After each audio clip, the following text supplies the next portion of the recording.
Hello everyone, this is Cabe and Yark again, bringing you another very special lesson in melodica jazz playing. Today I'm going to talk to you about one of the biggest, I would say, secrets that a lot of jazz teachers don't really go over, and a lot of even private teachers don't go over. Usually you end up learning your scales and your modes and your chord progressions, how to play in line. But the thing that is mostly forgotten, and that would probably change your playing the most, is how to play rhythmically. And that's probably more important than learning all the scales and all that stuff.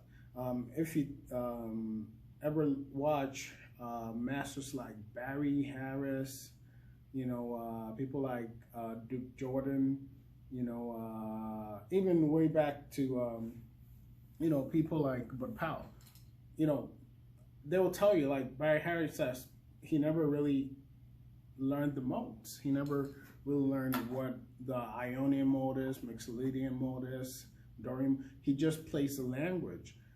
And part of playing the language is learning the rhythm of the language, And today's lesson, I'm really going to talk about modern jazz and more, jazz from the 1940s upward. So if you take a look at people before that, Coleman Hawkins, Lester Young, people of that era, they played within the melody, and there's a lot of blues in their playing. It's not maybe until, I would say, Coleman Hawkins' Body and Soul record that you start to see movement. And Coleman Hawkins was the first real person who hired Thelonious Monk. So, he had that influence of the younger generation. And there are a lot of videos like that. If you search for a video by Dizzy Gillespie talking about jazz phrasing, I think all you have to do is search for jazz phrasing Dizzy Gillespie. He talks about the rhythm, and he talks about how Charlie Parker played outside the regular straight rhythm. But to get right into the lesson, I am going to play just a regular blues, blues in F. And I'm going to show you exactly what I mean, or just play regular. It might sound regular, but I'm going to explain a way that you can start practicing and maybe implementing it for your own playing. So just regular blues in F.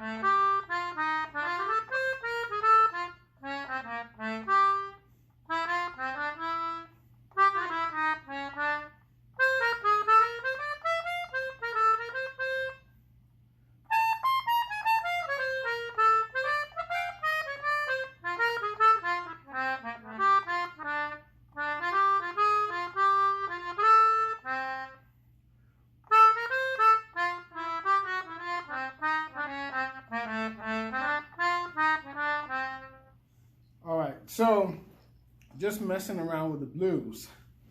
But what is going into my playing, instead of thinking about the scales and moving from the F chord to the B flat chord, I'm thinking more about the rhythm.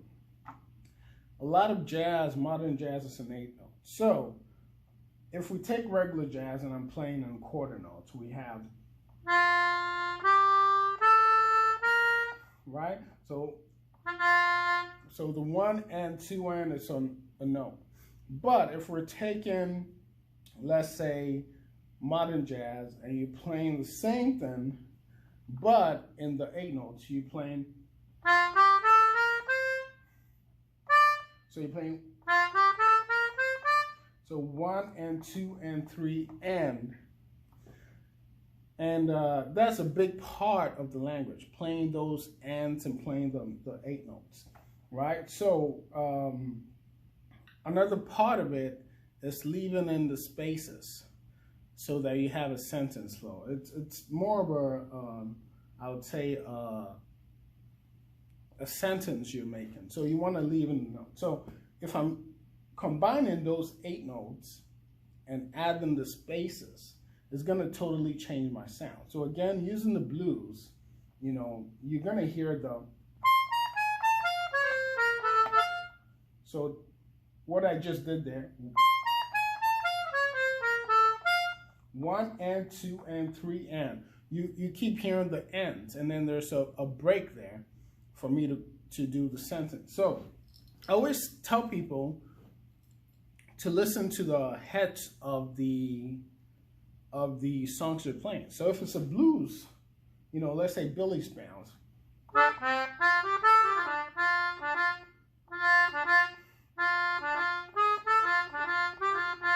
See, that's 1 and 2 and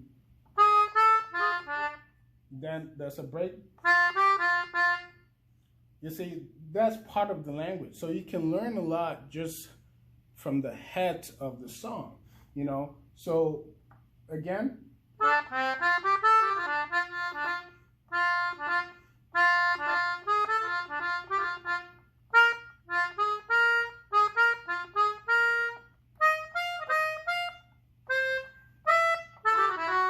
see, there's a little sound there, but you keep hearing the 1 and 2 and 3 and 4 and you keep hearing that, and there's a lot of rhythmic play and a lot of spacing. Again, a great player to listen to in terms of just the language, bebop language, Barry Harris. Or even if you take a look at modern players, or you know, like Benny Green, beautiful player. So there's a lot of the playing around with the 8 notes and spacing your notes and spacing the thing, you know, the idea that you're thinking about. So you could do the same thing with blues, and blues is great for practicing your ideas, you know. So you know, even if you're doing it in C,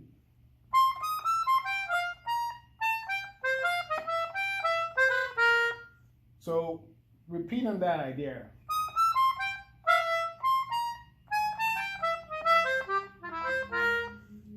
You heard there was a break between those ideas.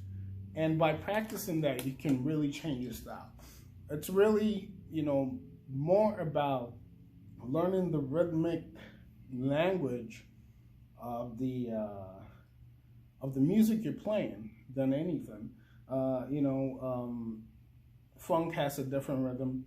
All these music have different rhythms. But when it comes to jazz, learning, you know, how to play those 8 notes based on your ideas would really change the way you play. Another great video, it's a video by Bill Evans talking about the process of improvising, and it's a great video to watch. So that video and the Dizzy Gillespie talking about staccato, phrasing, and legato together.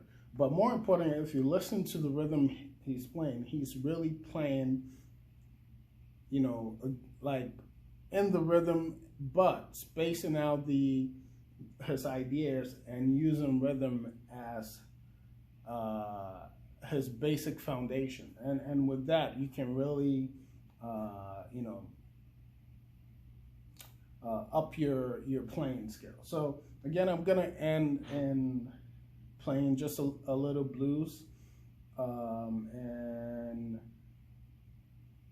B flat, and just, you know, hear the ideas out. Again, this K Banyarka with Melodica Jazz. Remember to subscribe and hit the bell so if I have any more tutorials, you get notified.